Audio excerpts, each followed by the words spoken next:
And welcome back, everyone, to its last call. Last call with the alcohol only on the Last Call YouTube channel. Now, joining me here on location, he's getting ready. Well, everything got thrown out of whack. And, well, he's, I guess, no longer a champion, even though he never lost a title. Well, thank you, WBA. But he's ready to be fighting September 18th. It's going to be Fulton versus Figueroa. And this man's going to be, well, not only fighting, but also hopefully being the winner.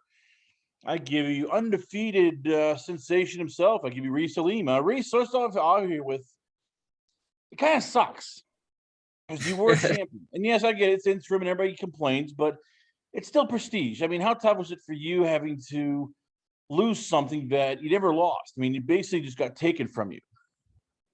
Honestly, if I'm thinking about the politics behind it, the WBA is just kind of cleaning the house, which is good. I feel like the other sanctioning bodies should follow suit. There's a lot of belts out there, and there should really only be one champion. I want the belt that matters. So if mine was a stepping stone to the one that matters, I don't care that I don't have it no more. I just want the one that matters. So how does this change your fight? Because as a champion, you fight 12 rounds. Now I'm guessing because of everything, and you've been training for 12 rounds, will this be a 10-round fight? Is it an 8-round fight? Like, what is happening now in terms of how this affects your preparation? Well, I'm a 12-round fight. I'm a 12-round fight.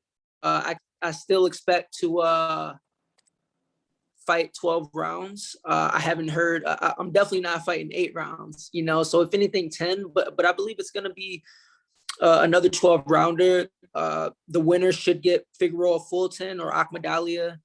So that should be next once I get past this guy.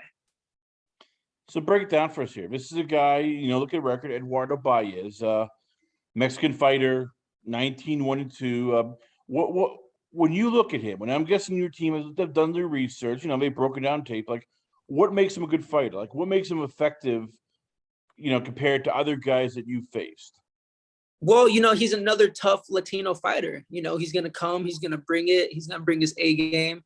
He's tall, he has length, and he's more of a pressure fighter. I don't consider him a boxer. He wants to come forward and put his forehead on your forehead if you let him. So it's going to be extremely a tough fight, but I'm looking on putting the show. I definitely want to dominate and get this guy out of there. I'm guessing you guys, you try to find when he had a bad fight or when he ever lost and pick it apart. His last loss was a long time. First, it was to Mauricio Lara, who he's one of a few guys that say that weight, 122, who can really knock somebody out. And he's shown against Josh Warrington. And then you look and go, well, that was all the way back when he literally had, under 15 fights. And, it seems here at this point,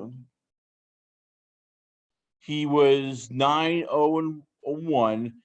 How much can you take out of that fight? Or do you just look at that and go, okay, well, he's a much different fighter from then, and no, screw this tape? To be honest, I haven't really seen all that film on him. I leave that up to my boxing coaches to break down his previous fights and whatnot. I watched his last fight, his most recent fight. I watched that fight, I thought he looked good, but that's the only fight that I watched. I don't need to watch, all 19 of his fights. That means nothing to me. I watched his most recent performance. He looks good. He looked tough. And I'm basing everything I do off that. Do you, some fighters I know love watching tape, others hate it. Where do you stand? And what is your, and do you enjoy it, or you just look and go, okay, I don't want to get obsessed about, well, if he does this, I'll do that. And then he does this, I do that. And it almost become for you like, okay, a chess match rather than a boxing match. I don't mind watching film. It just depends on, if there's any out there, so if there's some film out there, I'll watch it. But the Bayezs fight, I watched him fight one time and that was it. I watched his recent fight before I fought him, and that was it. Bayez, I watched his most recent fight. I only watched it once.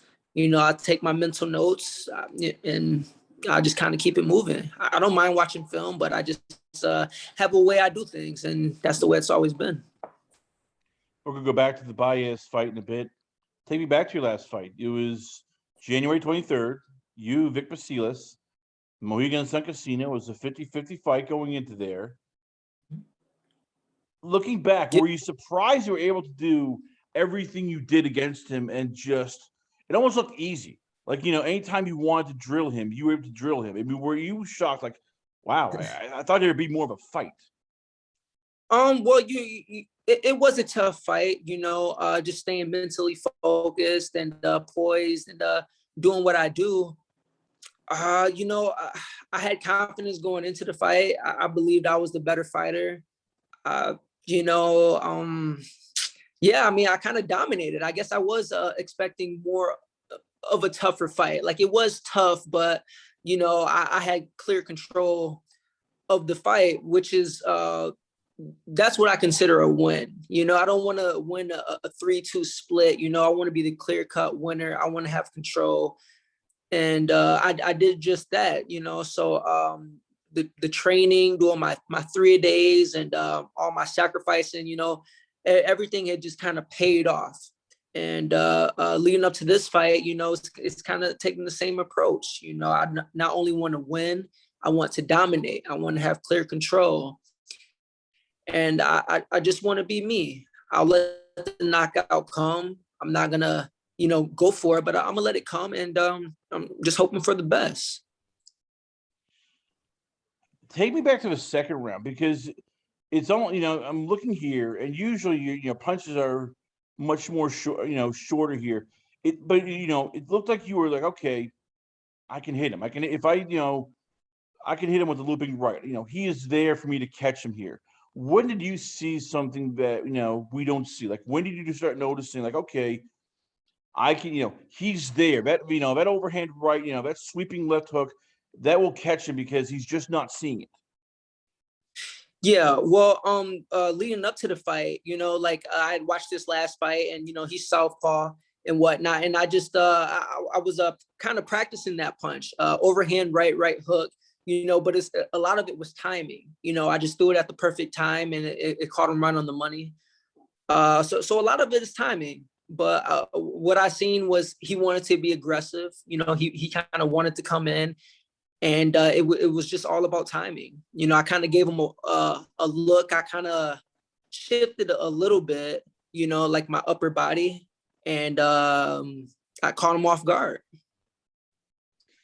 How much do you enjoy the fact that it's a knockout, but it's also a knockout in the later rounds? So that means to people like, okay, crap, we got to watch out because he'll carry his power going forward, through rounds 5, 6, 7, 8. Oh, crap, we got to watch out because, we can't just sleep on him after 6 rounds. How much do you enjoy the fact now that that's something that every opponent now has to worry about? Oh, well, crap.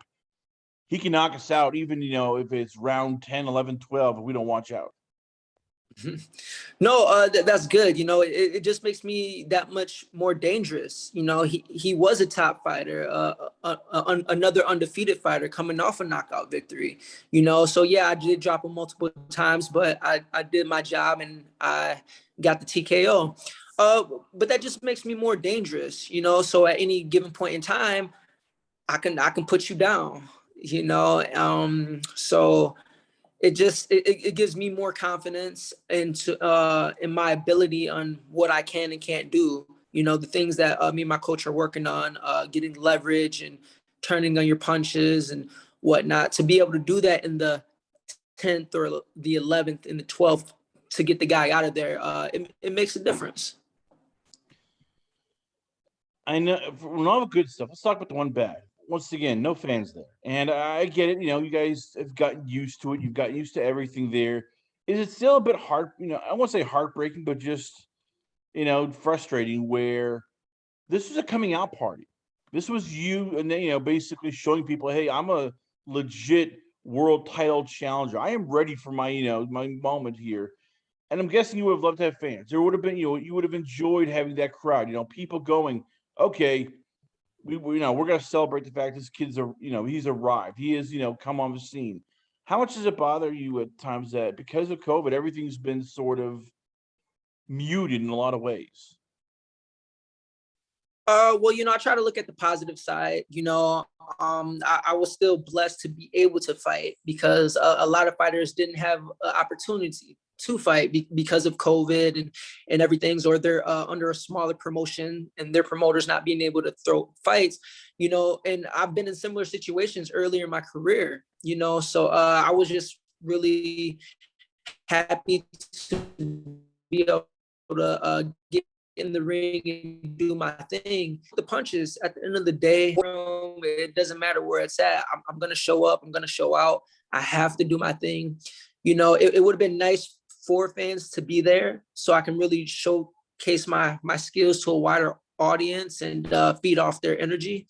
But, it just kind of is what it is. I didn't let it bother me. I just was happy to get that opportunity. How do you keep yourself? I'm trying to find a word disciplined, during the long layoffs, because as you said, you fought in January. You're not going to be fighting in September. That's 8 months off. And, after a while, when there's no fights, guys get bored. Guys, we've seen whether it's they get in trouble or their weight goes up or they just get, they start, I want to say party, but they just, let it go a bit because, hey, I can now have some pizza. I can have a couple beers. I don't want to, Right. do road work. How do you keep, motivated when it's like 4 or 5 months in and you're going, I just want to take a vacation. I just want to have, let loose for a bit. I don't want to have to, do, road work when I have no fight still. And oh, by the way, it's July, it's, June, and what the hell is going on here? Right. It can be hard, but what motivates me is I want to be the best. My job isn't over yet. And until I'm the face of the division, I'll always be the underdog. And my job just isn't done yet. I still have a lot to prove, not only to everybody else, but to myself. I'm my biggest fan, I'm my toughest critic, so I have to continue to impress me first. And I'm just trying to be the best I can be. So that's what motivates me. So what do you do when you just want to, unwind and mentally relax? Like some, I know some fighters, they've gotten into gaming. Some guys, they'll go out and just go out into the wilderness or they'll hunt. Some will fish. Some will just take trips. For you, like, what do you do when you just want to have that day where you get away? You just mentally unwind and you can do your own thing and just have fun. Man, so I'm a little fat kid at heart, so I'm a foodie. I love trying new foods, new restaurants and stuff like that. But sometimes it's tough when you're preparing for a fight. So, I'll just kind of kick back at home and binge watch some TV shows, or I'll go on different dates with some women, go to the movies or do little things. But, I'm not out drinking and partying and stuff like that. That's the stuff that I try to avoid to do. I just try to kick back and rest my body as much as possible, especially because, I train really hard, so I don't want to burn myself out. So I just try to, kick back and just chill. So all right, so you mentioned food. So like what's this last, let's say, year, because of things opening up, where did you go? Like when everything started opening up and things became more normal, you could actually go out to a restaurant and eat. Give me some, give me a couple, give me some foods you actually went and tried that you had never tried, just because you're like, okay, let's get crazy. I want to have some food. I want to, sit and enjoy myself. And damn it, I'm gonna try something new for a change. Well, I went to this restaurant out here in Vegas called Fleming's, and had my first tomahawk steak. So that was that was amazing. It cost like $110, but it was worth it. It was worth every penny. Bought my tomahawk steak and then got my tacos from Tacos El Gordo and stuff. So when things kind of opened back up, I was kind of shooting out, trying this, trying that, and taking advantage, I guess. All right, so the tomahawk steak, I gotta ask. You said you enjoyed it, but how tough is that when you're ordering it and like, oh yeah, it's $100, and you're like, what? $100 for a Hey, steak? I can look, get that look. for When it 25 bucks comes down the street. What the hell? when it comes to food, I don't care. I mean, like sometimes that bill is like damn, but at the same time, it's like if I want it, I'm gonna get it. I like quality, so it's like 110, 210. If I want it, I'm gonna grab it. No, I get that part. It's just, as I said, for most of us would be like, oh crap. That's like Yeah. that's like a month, for gas going back and forth in this economy now with $3 worth of gas per gallon. Did you have to pay for it? Did Al pay for it? Did you call Al? I've been pretty good here.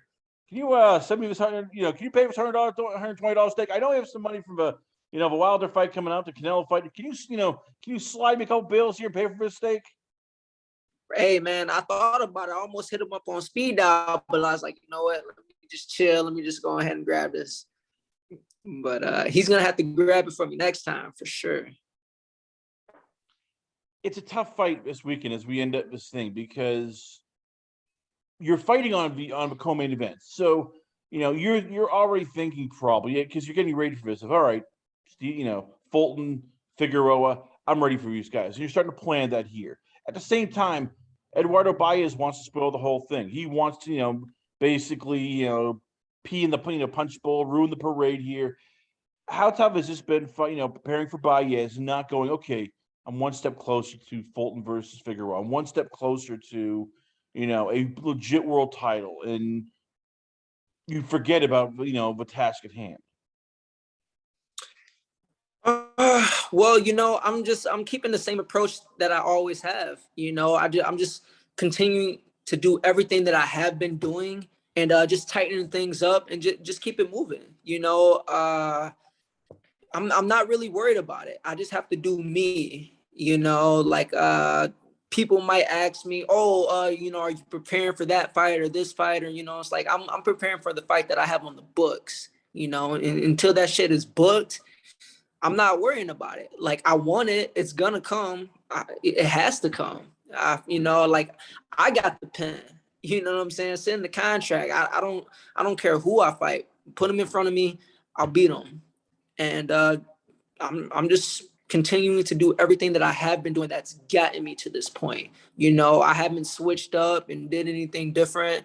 I'm just doing me. And that seems to be working. So we'll see what happens next. Once I get Bayez out the way, I want to come out injury-free, no cuts, and get Fulton Figueroa on the books or Akmadali on the books and see what's up. Well, there you have it, ladies and gentlemen. Once again, he'll be fighting. It's going to be September 18th, all the way on Showtime in Las Vegas. I give you none other than a former interim champion. While he plans to be a full champion, it's Aleem. Before we let you go, where can fans check you out at? Where is the Twitter page, Instagram, the website? Where can fans hit you up at? You can follow me on Instagram at Aleem Boxing. Well, there you have it, ladies and gentlemen. Aleem, once again, always our pleasure having him on the show. We come back. We got a lot more going on here, only on It's Last Call. Last Call with the alcohol, only on the Last Call YouTube channel.